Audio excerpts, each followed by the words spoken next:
Hi, welcome to all. இந்த வீடியோவில் கிரை ஆவணம் எப்படி அடிக்கிறதுன்னு பார்க்கலாம். பதிவு செய்தலில் போய்ட்டு ஆவணப்பதிவு, அதில் எனது ஆவணம் செலக்ட் பண்ணுறேன். நான் ஏற்கனவே டிபி நம்பர் எடுத்து வச்சதை தான் இப்போ உங்களுக்கு காமிக்கிறேன். புதுசாக என்னால் டிபி நம்பர் அடிக்கும்போது ஆரம்பத்துலேருந்து என்னால் காமிக்க முடியல. ஏன்னா ரொம்ப லேட் ஆகுது. ஆதார் நம்பர்லாம் கொடுத்து ஒரு பேரையும் சேர்த்து அதுக்கு ரொம்ப லென்த்தாக போகுது வீடியோ. 17 நிமிஷம் 18 நிமிஷம் போகுது. அதனால் நான் ஏற்கனவே டிபி நம்பர் எடுத்து வச்சுட்டு உங்களுக்கு நான் அதை காமிக்கிறேன். பிஆர், அதாவது முந்தைய ஆவணத்தை சேர்த்துட்டேன்.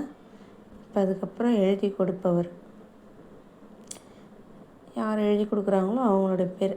இதில் நான் 4 பேர் சேர்த்துருக்கேன். லைனாக 1 பை 1 ஃபஸ்ட்டு ஒரு ஆள் அதை சேர்த்துட்டு, அடுத்து 2, அதுக்கடுத்து 3வது ஆள், அதுக்கடுத்து 4வது ஆள், அப்படியே 1 பை 1 எத்தனை பேர் வேணாலும் நம்ம சேர்த்துக்கலாம்.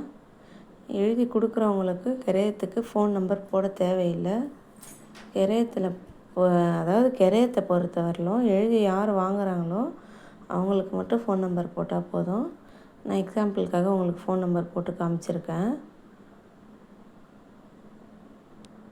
அதுக்கு அடுத்தது பிரதிநிதி யாரும் இல்லை, 18 வயசு கீழே இல்லை, அதனால் கார்டியன் போடல. சாட்சி, 2 சாட்சி எப்பயுமே எல்லா பத்திரத்துக்குமே 2 சாட்சி கட்டாயம் போட்டாகணும். 2 சாட்சி இங்கே அடிச்சிட்டேன். சாட்சிக்கெலாம் ஃபோன் நம்பர் வேண்டாம், அதனால் நான் போடலை. அடுத்து வந்துட்டேன். தாக்கல் திரும்ப பெறுபவர், எழுதி வாங்குபவருக்கு தான் நம்ம ஃபோன் நம்பர் போட்டிருக்கோம். அதனால் அவரை தான் நம்ம கீழேயும் செலக்ட் பண்ணணும். மேலே அவர் பேர் ஆட்டோமேட்டிக்காக அதுவே வந்துடும். கீழே மட்டும் நம்ம செலக்ட் பண்ணணும்.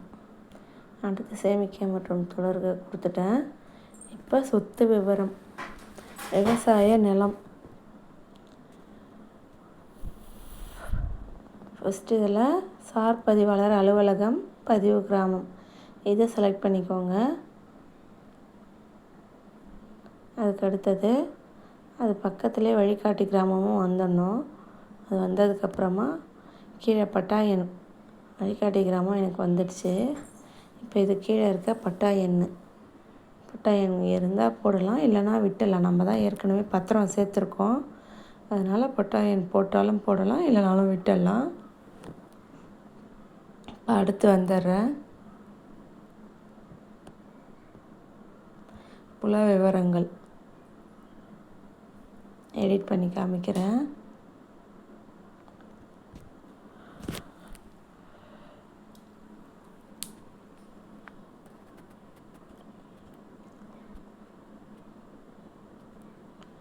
ஃபஸ்ட்டு மேலே புல எண் 6, உட்பிரிவு 6, நில வகைப்பாடு புஞ்சை. அதுக்கடுத்து தெருப்பெயர் விவசாய நிலன்றதால் போட வேண்டாம். அதுக்கு அடுத்தது பழைய புல எண் இருந்தால் போடலாம், இல்லைனா விட்டுடலாம். பைமாஷியன்லாம் இல்லை. மொத்தம் எத்தனை ஏர்ஸு கொடுக்கறது, எவ்வளோ ஏர்ஸு, அதோட மதிப்பு, அதை மட்டும் போட்டு சேர்க்க கொடுத்துடணும். அதுக்கடுத்தது சொத்துக்கு 4 பக்கமும் என்ன இருக்குதுன்னு சக்குபந்தி போட்டுடணும். சொத்தோடைய விவரம், சர்வே எண், மொத்தம் எவ்வளோ, அதில் எவ்வளோ கொடுக்குறாங்க அதை போட்டுட்டு சொத்து விவர இனங்கள், அதாவது கிணறு, மின் மோட்டார் இருந்தால் போட்டு சேர்க்கலாம், இல்லைன்னா அடுத்து வந்துடுறேன். இங்கே நம்ம சேர்த்ததெல்லாம் வந்துடுச்சு, சரியாக இருக்கா நீங்கள் செக் பண்ணிவிட்டு அடுத்து வந்துடுறேன். கைமாற்று தொகை, அதாவது கிரை அமௌண்ட் எவ்வளோன்னு இந்த பாக்ஸில் போட்டுட்டு சேமிக்க மற்றும் தொடர்க கொடுத்துட்றேன்.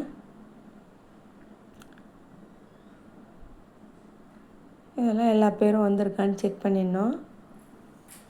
ஆதார விவரங்கள் எல்லாத்தையும் செக் பண்ணிவிட்டு அடுத்து வந்துடுறேன்.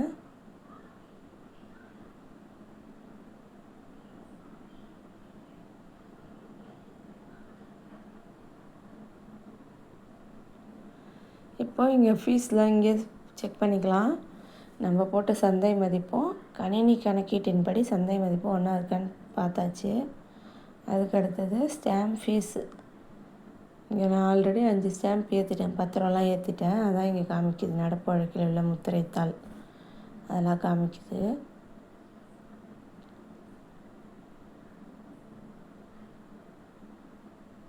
இங்கே கீழே குறைவு முத்திரை திருவை வந்துடுச்சு. அவ்வளோதான். தேங்க்யூ.